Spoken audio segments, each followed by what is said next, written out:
রহমানির রহিম। জুলাই শহীদ দিবস আজ 2026।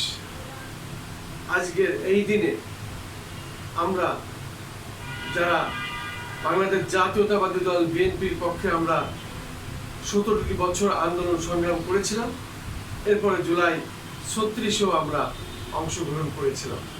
আমাদের পক্ষ থেকে আমরা যখন আমাদের দায়িত্ব পালন করছিলাম, বিশেষ করে পেশাগত দায়িত্ব সাংবাদিক হিসাবে, এবং বিএনপির পক্ষে আমরা জুলাই যুদ্ধাতে ছিলাম, তখন আমরা দেখেছি যেভাবে রাজধানী ঢাকাতে রাজপথে যারা আন্দোলন সংগ্রামে গিয়েছে এবং সেখানে পুলিশের পেটনি, ছাত্রলীগের পেটনি এবং গুলি, পাশের লোকেরা গুলিতে নিহত হয়েছে, আহত হয়েছে, মৃত্যু বরণ করেছে।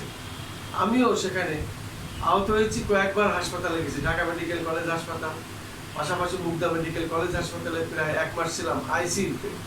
আমার বাঁচার কথা ছিল না, তারপরে যা হোক আল্লাহ বাঁচিয়ে এনেছেন।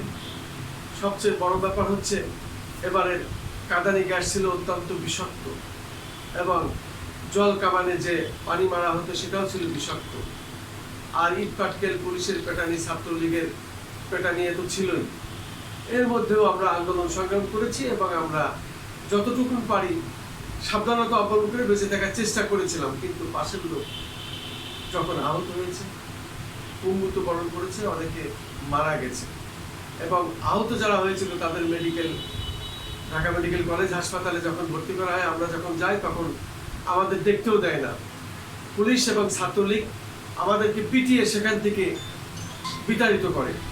অথচ আমরা আন্দোলন করছি, সংগ্রাম করছি একই সাথে, তখন কেউ কারণে আমরা চিনি না, যে যেখানে দেখেছি সে সেখানে তার সাথে আমরা দৌড়াইছি, সেখানেও আমাদের ঢুকতে দেওয়া হয়নি। আমরা পালিয়ে পালিয়ে কাজ করেছিলাম। সত্যি আজকে এই কথা বলতে গেলে আসলে হৃদয় কেঁপে ওঠে।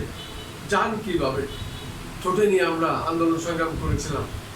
আসলে কি বলবো, এই ঘটনা বলতে গেলে কান্নায় চোখ ভরে যায়, হৃদয় ফেটে যায়।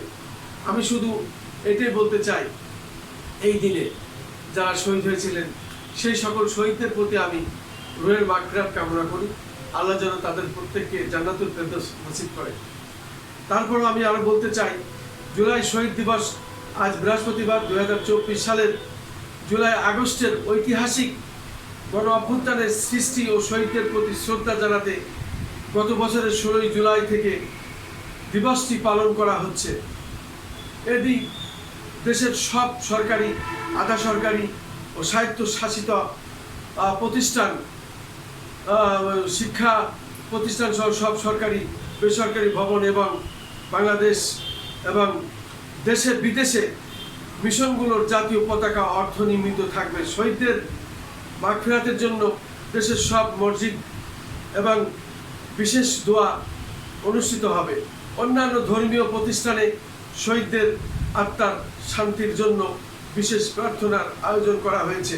দিবসটি উপলক্ষে বাণী দিয়েছেন মাননীয় প্রধানমন্ত্রী তারেক রহমান, এবং আমরা আসলে এই বিষয়টি সারা জীবনই আমাদের এইভাবে প্রত্যেক বছরে আমরা পালন করব। এবং আমরা এখানে বলতে চাই, শহীদ দিবস শহীদদের প্রতি গভীর শ্রদ্ধা ও শোক আর কৃতজ্ঞতা প্রকাশ এবং দেশের সর্বক্ষেত্রে গণতন্ত্রকে প্রাতিষ্ঠানিক রূপ দেওয়ার অঙ্গীকারে তথ্য দিয়ে সারা দেশে দিবসটি পালিত হচ্ছে। বিশেষ করে প্রধানমন্ত্রী তারেক রহমান বাণীতে তিনি বলেছেন, 16 জুলাই ঐতিহাসিক জুলাই শহীদ দিবস। এই জুলাই শহীদ দিবস ঐতিহাসিক ঘোষণা করেছেন মাননীয় প্রধানমন্ত্রী। শহীদদের প্রতি গভীর শ্রদ্ধা আর কৃতজ্ঞতা প্রকাশ করেছেন। আমি এই বিষয়ে আসলে একটু না বললে হয় না, যেহেতু আমরা প্রত্যেকটি আন্দোলন সংগ্রামে রাজপথে থেকে করেছি। আসলে হৃদয়ের কষ্ট, যে কারণেই আজকে মাননীয় প্রধানমন্ত্রীর প্রতি আমি বিশেষ করে সম্মান জানিয়ে, সালাম জানিয়ে আজকে শহীদদের আত্মার মাগফিরাত কামনা করে আমি শেষ করছি। ওনাদের রুহের মাগফিরাত কামনা করছি। আল্লাহ যেন ওনাদের জান্নাতুল ফেরদৌস নসিব করেন। আমিন, আমিন, আমিন। আসসালামু আলাইকুম।